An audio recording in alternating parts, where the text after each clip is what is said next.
छठा अध्याय।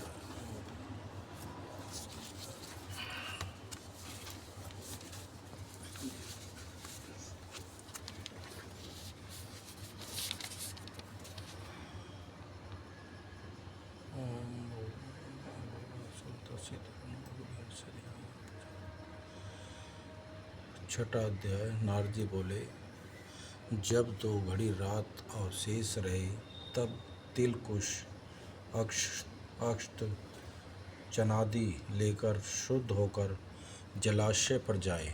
नहर की अपेक्षा क्रम से 10 गुना झरने में, झरना से 10 गुना नदी में और नदी से 10 गुना संगम पर स्नान करने से फल कहा है, और तीर्थ में स्नान करने से इनका दूना फल कहा गया है। स्नान के पूर्व विष्णु भगवान का ध्यान करके स्नानार्थ संकल्प करे, फिर तीर्थ में उपस्थित देवताओं को क्रमशः अर्घ्य, पाद, आचमनीय आदि देवें। अर्घ्य मंत्राय, हे कमलनाथ आपको नमस्कार है, हे जलाशयी भगवान आपको नमस्कार है, हे ऋषिकेश आपको प्रणाम है, मेरे दिए हुए अर्घ्य को आप ग्रहण करें। बैकुंठ, प्रयाग तथा बद्रिकारण्य में जहाँ कहीं विष्णु भगवान गए वहाँ विष्णु भगवान ने 3 प्रकार से अपना पैर रखा था। अतएव जहाँ कहीं विष्णु भगवान ने अपना चरण रखा वहाँ पर ऋषि, वेद, यज्ञों के सहित समस्त देवता मेरी रक्षा करते रहे।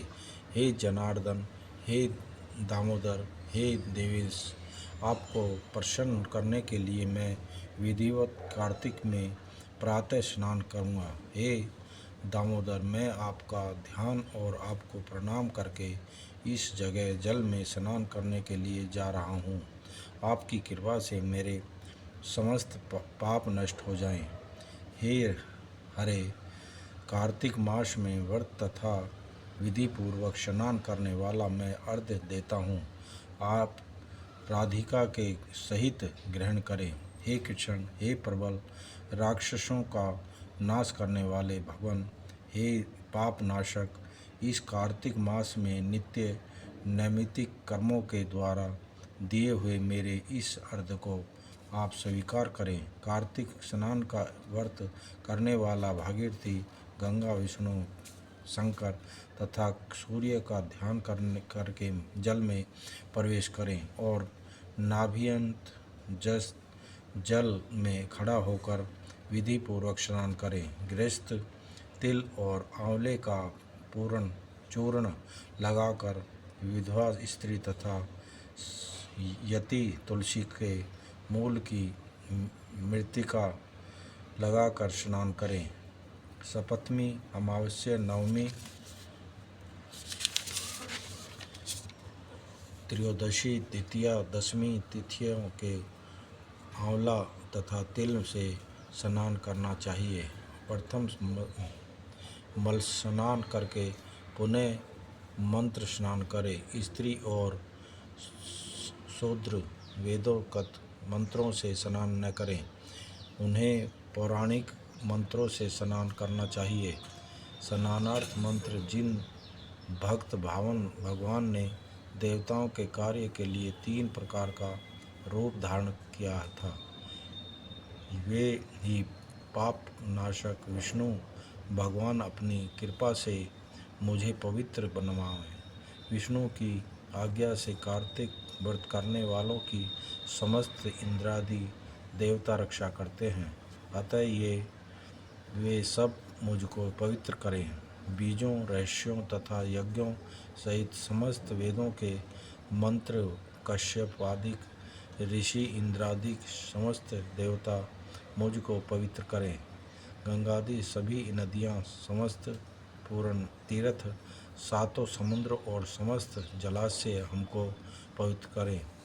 अदिति आदि सती नदियाँ, यक्ष, सिद्ध, सर्प, सब औषधियाँ, तीनों लोक के पर्वत मुझे पवित्र करें। इन मंत्रों को कहकर स्नान करने के पश्चात व्रती हाथ में पवित्री धारण करके देवता, ऋषि, मनुष्य तथा पितरों का विधिवत तर्पण करें।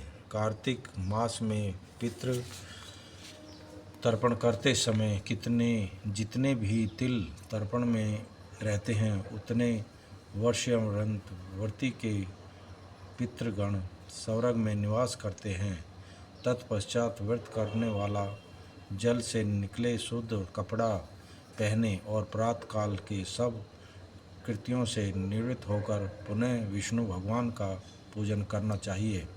समस्त तीर्थ के संपूर्ण देवताओं का स्मरण करके भक्ति पूर्वक सावधान होकर चंदन फूल और फल सहित विष्णु भगवान को फिर अर्घ देवें। अर्थे मंत्र का अर्थ नियम से पवित्र कार्तिक मास में मैंने स्नान किया है। हे विष्णु भगवान, राधा के साथ आप मेरे दिए अर्घ को ग्रहण करें।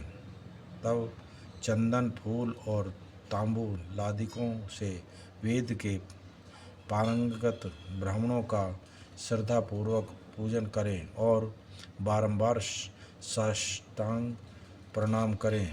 ब्राह्मणों के दाहिने पैर में तीर्थ कर रहते हैं, मुख में वेद और समस्त अंगों में देवतागण निवास करते हैं। ब्राह्मणों की पूजा करने से उन सभी की पूजा ही हो जाती है। इस भूतल में विष्णु भगवान गुप्त रूप से ब्राह्मण के स्वरूप में निवास करते हैं। अपने कल्याण की कामना रखने वाले लोग इनका न अपमान करें और न उनके साथ विरोध करें।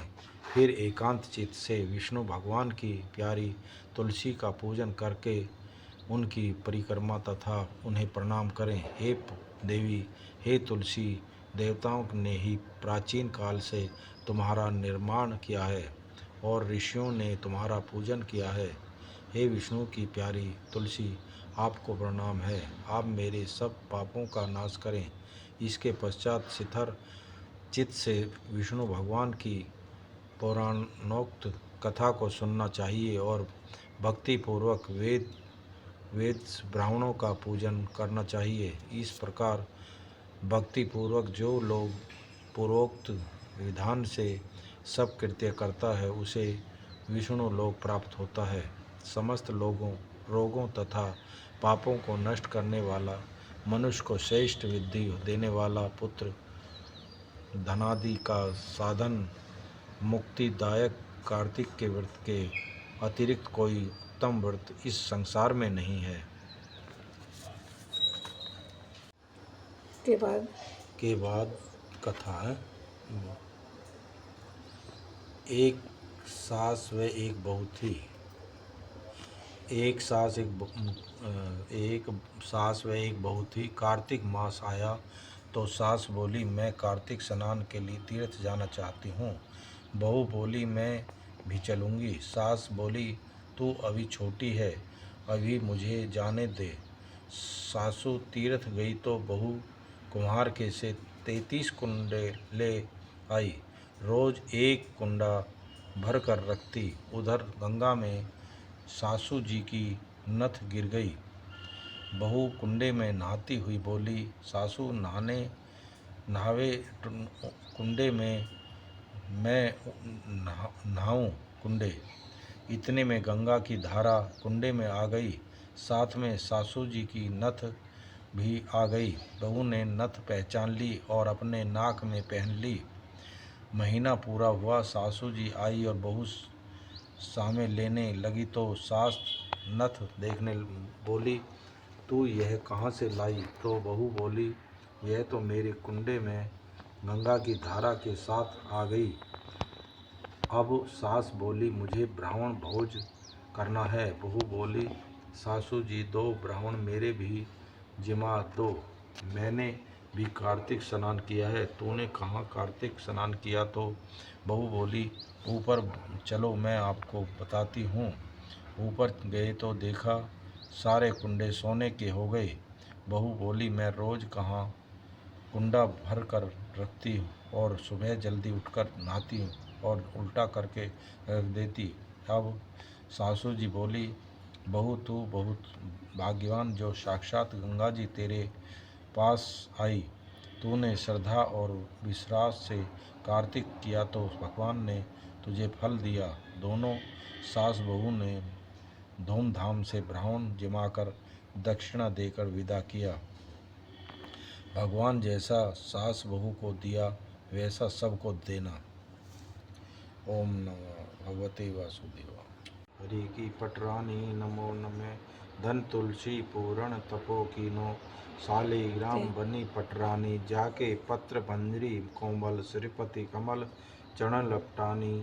दीप दीप धूप दीप नवेद आरती, पुष्पन की वर्षा बरसानी। 56 भोग 3600 व्यंजन, बिना तुलसी हरि एक ना मानी। सभी सुखी मैया तेरे यश गावें, भक्ति कर दे। ये आगे देखेंगे। भक्ति का दो हमारी तुलसी महारानी नमो नमः। तुलसी महारानी नमो नमः। हरि की पटरानी नमो नमः।